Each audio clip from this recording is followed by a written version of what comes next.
Well, all right. Thank you very much. Great to see everybody. Nice to be part of the Famous People's Club, where we pretend to know each other and have seen each other's work. It's just part of it. It requires it. I know you. How are you? I'm good, lady. All right. Good evening and welcome to the 10th Annual Governor's Awards. Has it really been just 10 years? Yes, 10 years have flown by, haven't they? Yes, it was all the way back in 2008 when just a few dozen of us got together at round tables across the street at the Roosevelt Hotel, decided to give out the Governor's Awards to great honorees, and with a pitcher of margaritas, we just sat and watched film clips on VHS. My Lord, wasn't that it's a magic night. Now look how it's grown. Tonight is unlike any other night in this, our company town, and even in the whole of the arts and sciences of motion pictures, because together we are celebrating without anyone being nervous about who is going to win. Everybody wins tonight. The only competition comes afterwards, in the fight to get the first bird scooter to ride home. Arguments over whose Lyft is that, and that's my Uber, get out of my Uber. There's going to be some losers there, so just make your peace with that right away. Our honorees tonight all demonstrate the diversity of our community, not just in where they came from or what they overcome to get here, but in the incredible range of talents and what they do. Individually, they are already legends. One great actor, actress, Cecily Tyson.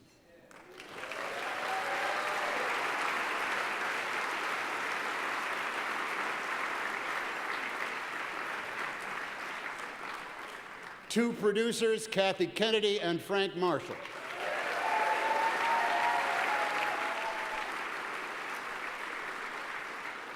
Who often have to point out to people, I'm Frank, she's Kat. They get mistaken for each other all the time. We have a publicist, Marvin Levy, the man with the magic.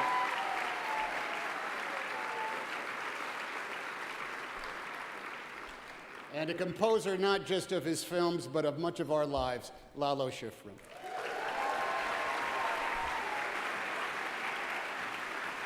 They are all world-renowned contributors to that mosaic that is our film family. Each is what we all aspire to be, storytellers in their own right.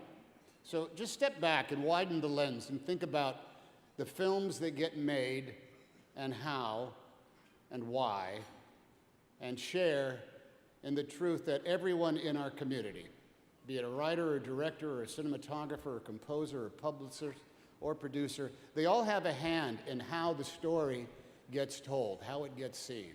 It takes a canny eye and a dulcet voice. It takes a supple imagination, and it takes a ton of work to tell the stories that cry out to be told.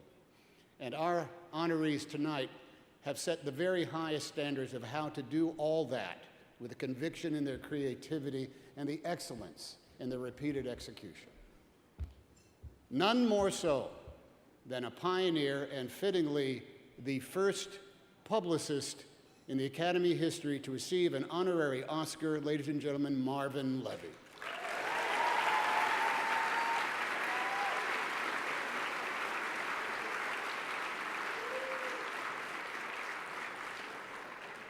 Or as we have called him again and again, a giant of a man.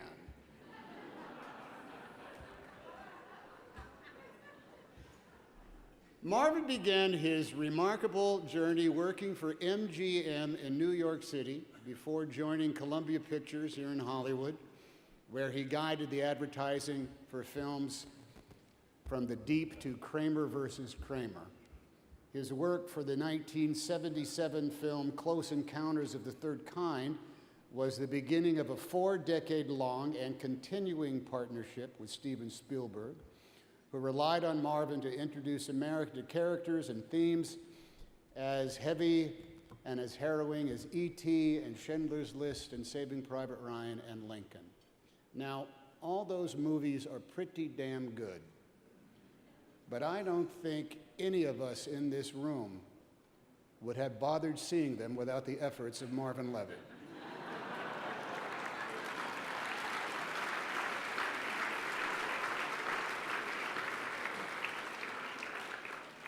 On every assignment, the hits and the ones that are not so much the hits, Marvin faces a daunting challenge. After years of the writers and the directors and the actors pouring their sweat equity into a film, and without giving too much away, Marvin Levy has to make the American public want to give up their precious time and their hard-earned cash to go see it. A marketing department can make you aware of a title, but it takes something of a storyteller to get an audience hooked on the story without giving away the story. But that's what Marvin Levy does. That's his magic. The man whose first brushstroke on the blank canvas can seduce us, making us just have to see the rest of the masterpiece and, God willing, see it in a theater near you. All right. Because Filmstruck is gone, folks. It's gone, gone, gone. Wow, that was a great reaction. Now, back to Marvin. If you've worked for Marvin, you have been told what to say. Well, you are hinted, you are given hints of what to say, but you are told what not to say. Pay attention to both those conversations you have with Marvin. It will ease your work, and it will serve the motion picture. You might never hear his name, but you do know his work. Artists everywhere might never have met Marvin Levy, but when one of their films captures the hearts of the captive audience that he helps deliver, he moved mountains to help make it so.